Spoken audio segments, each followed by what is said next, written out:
help क्या ताकि मुरारजी के परसों एक बार न्यूज़पेपर पढ़ा मैं परसों मुरारजी का बच्चा 625 को 500 प्लस लिया नाम लिखे नहीं 500 प्लस लिया सर पेपर में आया था उसे पढ़ने नहीं आया जिम्मेदारी गलती टॉयलेट में पढ़ते आ हाई स्कूल वाले बोलते प्राइमरी वाले से नहीं पढ़ा है क्या नहीं 6 7 वाले बोलती है 6 7 के टीचर्स क्या होते नहीं 1 to 4 अच्छा नहीं पढ़ा रहे बात से निकलोगी 100 लाला तो सर ये क्या हुआ नहीं ये 100 गवर्नमेंट लाती ना एफएल ना सचेतन क्या बोलते ना गणित कलिका आंदोलन ना वो क्या कोना करे ना गणिका गणक बेसलाइन कॉस्ट वो क्या करोगे वो से कोना करे गणिका गणक गणित आंदोलन नहीं गणिका गणक गणित आंदोलन उनके पूरा कर गणित गणक आंदोलन ये सब करें बेटा अभी काम नहीं करे बोल यार हमने सही काम नहीं कर अभी और सोचते हैं मैं ढेर सारे अभी हमें तो आप वही इंडस्ट्री जरा मैं क्या करेंगे कौन बोलते बेसलाइन में काम सही नहीं हुआ बोलते कितनी चीज़ा अभी हमारे जो टीचर हमने पढ़ा है बचपन में जमा जरा लगी तकसीम छोड़ दे क्या भी नहीं पढ़ा हमारा बेसमेंट सही करे आज के बच्चों का बेसमेंट ही सही नहीं हो रहा उन्हें बच्चे नहीं कर पा इसका असर सब भी तो इसको काम करना है लेकिन वो छोड़ना नहीं है जीएलए छोड़ना नहीं है ग्रेड लेवल लर्निंग छोड़ना नहीं है नेक्स्ट करें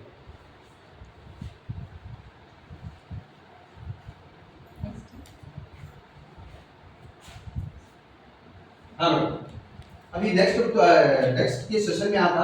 टोटल हमें साल भर के 17 एलोज के ऊपर काम करना है साल भर 17 एलोज उसमें क्या है 9 एलोज मानकी को लेकर है और 8 एलोज न्यूमरेसी को लेकर है एलास शनासी को लेकर ठीक है तो क्वांटिटी के जितने भी 9 एलोज हैं वो 9 एलोज से क्या मेन डोमेन्स पैदा होती बच्चा के अंदर 9 एलोज से क्या चाहती गवर्नमेंट को दी जरा बोलो मैडम क्या है मौखिक भाषा ಬೆಳವಣಿಗೆ ಸಂಕೇತೀಕರಣ ದಿನಗಳ ಓದು ಗ್ರಹಿಕೆಯ ಓದು ಬರವಣಿಗೆ मैडम पहला क्या था मौखिक भाषा ಬೆಳವಣಿಗೆ मौखिक बच्चा ओरली सही बात करना हमारे साथ बहुत सारे क्लासेस देखो मैडम हमारे साथ बच्चा खुद को बातचीत नहीं करता उसे बात करने भी नहीं आता उसे क्या तो पूछो तो नहीं बोल सकता और क्या तो जवाब देते रहता तो मेन वो और नेक्स्ट डिकोडिंग हाँ सांकेतिकरण तो डिकोडिंग मतलब बच्चा क्या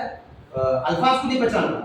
डिकोड नहीं कर पा रहा इसे ये बोलना मतलब आवाज सही आवाज नहीं आ रही जगह गड़ा हो गया फ्लुएंसी के साथ नहीं पढ़ रहा समझ को नहीं पढ़ रहा कभी पढ़ रहा तो समझ को नहीं पढ़ रहा बरबड़ी हैंड राइटिंग देखी बच्चा की तुम्हें हैंड राइटिंग इतनी बच्चों में गवर्नमेंट एक्सेप्शनल केसेस नहीं बोलना हमारे पास है एक लाभ अभी एकले की बात नहीं करें एकले बोलते नहीं हमें पढ़ाई भी दोनों एकले रतीज क्लास में हमें नहीं पढ़ाई तो भी एक दो रतीज क्लास में शामिल हमें क्या मेजॉरिटी की बात करनी है करेक्ट है एक आध दो दिन बाद सब बच्चों में ये ड्रॉबैक देखा गया ये डीमेरिट देखा गया तो पांचवी में अब तो 9th बच्चा 9th को पहुंचते इसके अंदर ही आ जाना ये गवर्नमेंट का मेन मकसद ये कहते लिटरेसी को लेकर अब नेक्स्ट फिर संख्या ज्ञान न्यूमरेसी को लेकर और पहला क्या मैडम ಸಂಖ್ಯೆಗಳು ಮತ್ತು ಸಂಖ್ಯೆಗಳ ಮೇಲಿನ ಕ್ರಿಯೆಗಳು संख्या संख्यापूर्वक पढ़े 1 to 19 है उसमें आता था ना क्या बोलते हैं रेफरेंस की जेलोस के बारे में आता 1 to 99 अगर हायर क्लासेस से बोलते 1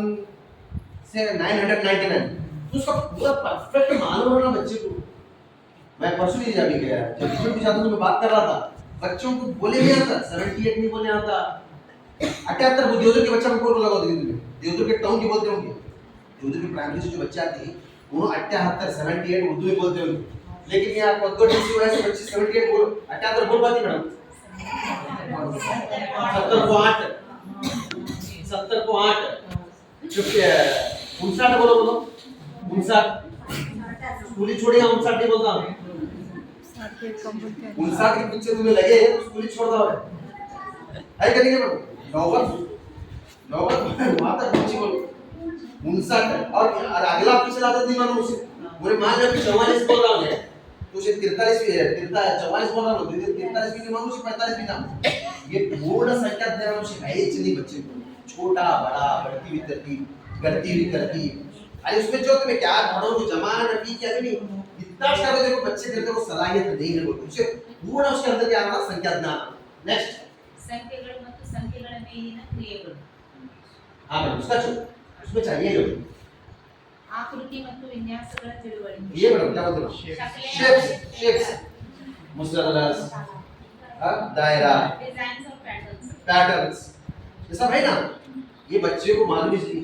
अभी तो छोड़ो ज्योमेट्री हमारा नहीं सर को छूटता था आपके बच्चों को ज्योमेट्री सिखाने का तो अलग चीज करना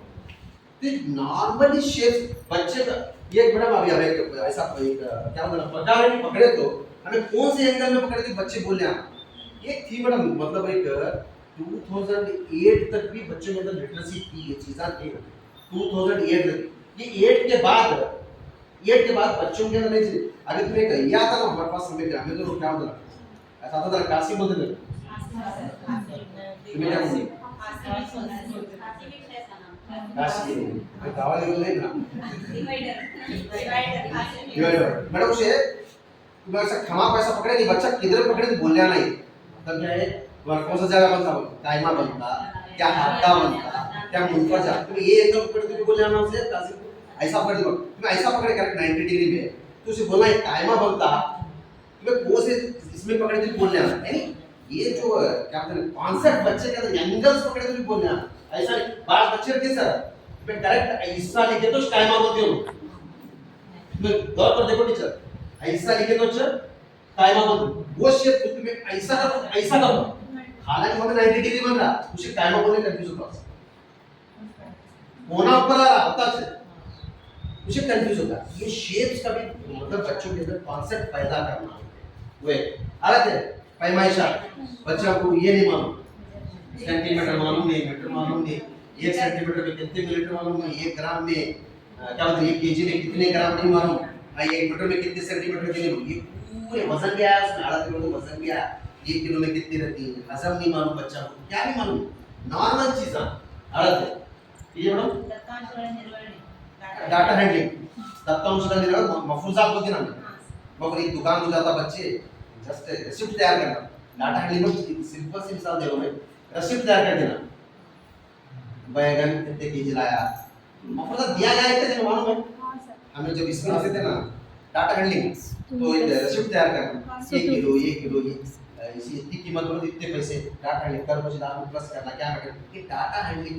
हमें करते बड़ा बचपन में करते आपके बच्चे नहीं कर पा रहे तो ये मैथ से